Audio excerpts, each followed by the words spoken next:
L'amour est-il mort? Alors, quand je parle d'amour, je vais le préciser tout de suite pour cette vidéo, je parle de relations amoureuses entre un homme et une femme, de cet amour-là, pas de l'amour qu'il peut y avoir entre des parents et leurs enfants, des enfants envers leurs parents, ou entre frères et sœurs, ou autre chose. Je parle vraiment de l'amour romantique, l'amour un petit peu amoureux. Alors pourquoi cette vidéo? Pourquoi se poser la question de est-ce que l'amour est mort? Pourquoi en parler aujourd'hui?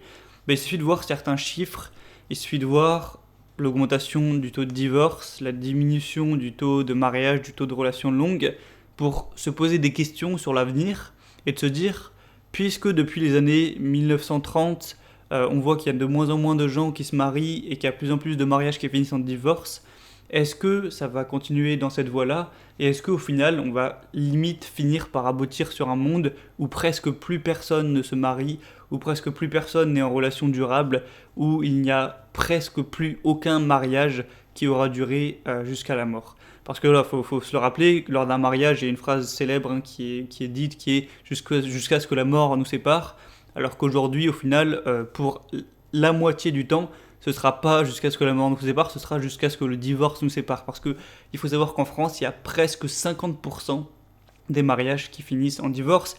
Et personnellement, je trouve ça triste. Je trouve ça triste que voilà, il y a des gens qui vont se marier. Et quand tu te maries, voilà, t'es sûrement dans un sentiment de bonheur, tout ça. Et de se dire que statistiquement, t'as une chance sur deux de voir ce mariage se finir un jour. Personnellement, je trouve ça triste, bon, c'est mon avis. Aujourd'hui, le but de la vidéo, c'est pas de dire est-ce que c'est bien, est-ce que c'est mal. Voilà, je vais donner mon avis sur la question, un petit peu ce que j'en pense. Et voilà, ce que je trouve assez préoccupant, c'est que c'est quelque chose qui s'accentue au fil des années. Il suffit de voir, voilà, dans les dizaines d'années, j'ai regardé un petit peu les chiffres de l'INSEE et tout ça, il y a de moins en moins de mariages qui durent et de moins en moins de relations longues, et ça c'est assez explicable. J'ai noté quelques raisons que j'ai observées.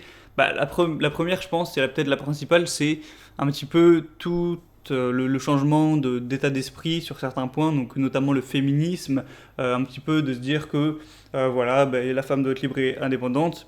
En soi, ça c'est bien, mais du coup, ça fait que y a peut-être certaines femmes qui se disaient que la société traditionnelle d'avant, donc c'était souvent tu te mariais vers 20-25 ans, et la plupart du temps tu restais avec ton mari toute ta vie parce que, étant donné que la femme ne travaillait pas, eh bien elle était d'une certaine manière un petit peu obligée de se marier avec quelqu'un afin de pouvoir vivre et élever ses enfants, tout ça. Aujourd'hui, c'est plus le cas, une femme peut totalement vivre d'elle-même, hein, gagner sa vie, tout ça, et du coup ça enlève peut-être certaines raisons pour la femme de se marier. Et je pense que c'est notamment pour ça qu'il y a beaucoup moins aujourd'hui de mariages. En tout cas, c'est plus des mariages qui sont faits pour des raisons financières en général. Après, il y a aussi le fait qu'on soit dans des grandes villes, donc ça fait qu'il y a toujours plus de gens qui se connaissent. C'est plus comme quand tu étais dans un petit village de 1000 habitants où tu avais le choix entre quelques dizaines de prétendants. Là, aujourd'hui, tu as le choix entre des milliers et des milliers de prétendants, ce qui peut être plus difficile après de choisir la bonne personne, tout ça. Il y a aussi avec l'arrivée, je pense, des applications de rencontres qui sont massivement utilisées. Ça fait que tu as tellement de choix comme ça à portée de main que je pense que ça diminue la possibilité de choisir une seule personne. Et c'est un petit peu le même phénomène que d'habiter dans une grande ville. Tu as tellement d'opportunités de choix que c'est dur de se contenter sur une seule chose. Ça va peut-être être un petit peu maladroit comme comparaison, mais imaginez quand si vous allez dans un buffet à volonté et qu'il y a absolument toutes les nourritures possibles et imaginables, vous allez sûrement avoir un peu plus de mal à choisir quoi mettre dans votre assiette que si vous étiez dans un petit restaurant traditionnel avec trois choix différents. Bref. Et puis le quatrième point, c'est un petit peu tout ce qui est la mort de la tradition, la mort entre guillemets du patriarcat, le fait d'avoir une famille plus traditionnelle, où voilà, comme je l'ai dit, l'homme et la femme se mariaient dans la vingtaine. Il faut savoir que vraiment, la moyenne d'âge de mariage dans les années 1920, c'était genre 23 ans. Aujourd'hui, c'est 33 ans. Donc ça a augmenté de 10 ans, ce qui est assez énorme. Et il y a, je pense, de grandes probabilités que dans plusieurs années, ça ait encore augmenté, que ça s'approche petit à petit des 40 ans. Et donc voilà, donc on est dans une société où on n'est plus dans cette tradition de voilà se marier absolument, élever des enfants et rester ensemble, tout ça, c'est plus libre, c'est plus libérateur et les gens ont moins de mal à se divorcer, à se séparer, à faire grandir leurs enfants dans des familles séparées, tout ça. Et encore une fois, je suis pas ici pour dire si c'est bien ou si c'est mal. J'en dis juste ce que j'en pense et je suis pas là pour faire des leçons de morale évidemment. Et donc, moi j'imagine un petit peu un monde sans mariage, un monde donc où il y aurait vraiment presque plus de relations longues, où je sais pas, peut-être tout le monde serait un petit peu en concubinage, sans construire rien de sérieux, voilà, il n'y aurait pas de relation ni de mariage, tout le monde se ferait juste un petit peu plaisir et prendrait ça plus pour des raisons, je sais pas, pour des raisons sexuelles, pour des raisons un petit peu de stimulation, de se faire plaisir, sans vouloir vraiment construire quelque chose à long terme, et chacun aurait sa petite vie où il gagnerait son propre argent, sans vraiment construire des choses à plusieurs. Alors, en soi, ça pourrait peut-être être un monde qui serait mieux, hein, j'en sais pas, il y a sûrement plein de gens qui pensent ça, mais moi je vois principalement trois problèmes à un monde qui deviendrait comme ça ou qui tendrait vers devenir comme ça. Premièrement, c'est qu'il y aurait, ça j'en ai déjà parlé plusieurs fois donc je vais pas m'étendre sur le sujet, mais il y aurait pas mal de personnes, une certaine catégorie de population qui serait atteinte de misère sexuelle, c'est-à-dire qui n'arriveraient tout simplement plus à trouver de partenaire.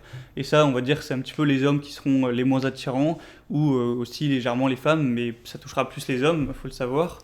Donc je ne vais pas reparler spécialement du sujet, j'en ai déjà parlé plusieurs fois, mais en gros, étant donné que avant toutes les femmes devaient entre guillemets choisir un homme pour se marier, eh bien la plupart des hommes arrivent à trouver choses sur leurs pieds. Maintenant que c'est plus libéré et que les femmes ont plus de liberté à ce sujet, elles vont prendre sûrement des hommes qui les attirent plus, sans avoir, enfin en ayant moins de contraintes, et du coup les hommes les moins attirants se retrouvent sans rien du tout.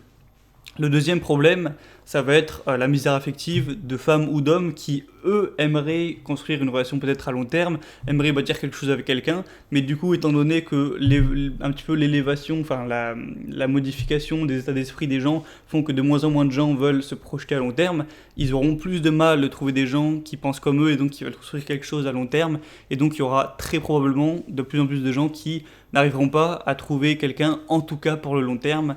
Et ça, je pense, ça touchera même peut-être plus les filles, qui trouveront sûrement peut-être que des mecs qui veulent, entre guillemets, s'amuser ou rien construire et qui n'arriveront pas, du coup, à soit construire une famille ou soit peut-être se marier ou juste avoir une relation à long terme. Et le troisième point, qui est selon moi peut-être le plus important, le plus inquiétant, c'est tout ce qui se passe au niveau de l'élévation des enfants, au niveau de voilà, l'élévation. Bon, c'est peut-être pas un mot très français que j'ai choisi là, mais en gros, faut se dire qu'un enfant, pour qu'il soit assez sain d'esprit, pour qu'il grandisse dans un bon cadre, ça a été prouvé que c'est plus constructif pour lui qu'il ait son père, sa mère, et qu'il n'y ait pas de drame familier autour de lui, de divorce, de séparation, de devoir changer de lieu de vie toutes les semaines parce qu'il alterne entre papa et maman. Et voilà, c'est sûr que c'est plus constructif pour l'enfant de vivre dans ce cadre-là. Et pourtant, aujourd'hui, avec l'augmentation du taux de divorce, et donc de plus en plus de familles un petit peu partagées, eh bien il y a de moins en moins d'enfants qui vont grandir avec une famille comme ça. Alors certains vont peut-être dire que c'est pas plus mal ou je sais pas quoi.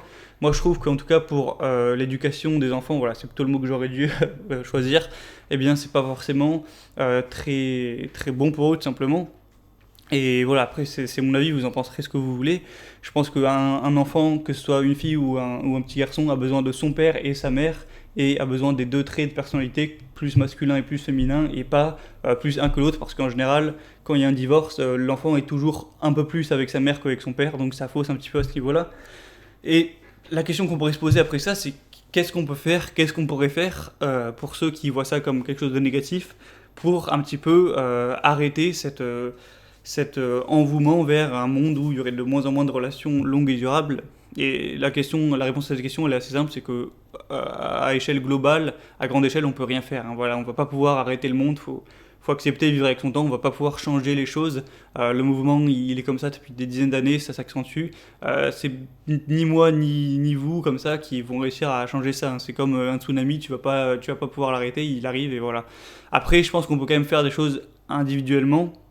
On peut individuellement tenter et essayer de, si on le veut, hein. Moi je dis même pas que c'est ce que je veux, je dis même pas que j'arrive plus à parler, je dis même pas que c'est le meilleur choix à faire et ce que les gens devraient choisir, je dis juste que pour les gens qui veulent ça, qui veulent donc une relation à long terme, eh bien ça va peut-être être de plus en plus dur, mais je vous dirais de faire les efforts sur vous afin d'avoir le choix, afin d'avoir assez de choix pour pouvoir trouver la relation que vous voulez, donc que ce soit une relation, enfin des relations de court terme ou une relation de long terme. Et bah, le mieux pour ça au final c'est, comme je l'ai répété de nombreuses fois, c'est de travailler sur soi afin un petit peu d'avoir de la valeur et afin d'avoir plus de choix et de pouvoir trouver la relation qu'on veut. Après, je vous invite à discuter peut-être en commentaire de votre avis sur cette évolution au niveau des relations hommes-femmes, du fait qu'il y ait de plus en plus de divorces. Moi personnellement, d'un côté, je trouve ça assez triste parce que ça, au niveau, voilà, comme je l'ai dit, pour l'éducation des enfants, pour certains points de misère affective, misère sexuelle pour certains, je trouve ça assez négatif. Après, j'ai pas trop envie de porter de jugement, je vois peut-être pas l'entièreté des effets que ça a. Donc voilà, c'est qu'un point de vue sans me dire que j'ai forcément raison, évidemment. Je vous invite à discuter de ça en commentaire. Pour ceux qui sont intéressés pour se développer personnellement, pour un petit peu devenir une meilleure version d'eux-mêmes, que ce soit au niveau d'être plus productif, d'être plus intelligent, de réfléchir mieux sur les choses, de gérer mieux ses émotions, de vouloir apprendre, de vouloir se développer tout simplement, eh bien j'ai une liste email où j'envoie un email tous les dimanches matins où je vais parler d'un sujet, ça va changer chaque semaine, où j'apporte un petit peu mes conseils, mes points de vue sur certaines choses, des petits tips, des choses que j'ai lues, des choses que j'ai trouvées, voilà. En gros, c'est un bonus où je vais aborder un sujet toutes les semaines et je vais donner un petit peu des conseils par rapport à ça. Donc voilà, je vous invite à découvrir peut-être ma chaîne si vous me découvrez. Si ça vous intéresse, pourquoi pas vous abonner. Donc le lien est juste en dessous dans la description. Vous cliquez dessus, vous rentrez votre prénom, votre email et gratuitement vous recevrez cet email de ma part tous les dimanches donc à 7h du matin. Et voilà, c'est un bonus, c'est gratuit, c'est libre, hein. Vous vous désinscrivez quand vous voulez, donc ce serait con de le rater. Sur ce, je vais arrêter la vidéo là, donc je vous invite à donner votre avis en commentaire, afin qu'on ait peut-être un peu une discussion. Moi, c'est ce que j'en pense. Je vous dis à la prochaine, portez-vous bien, ciao.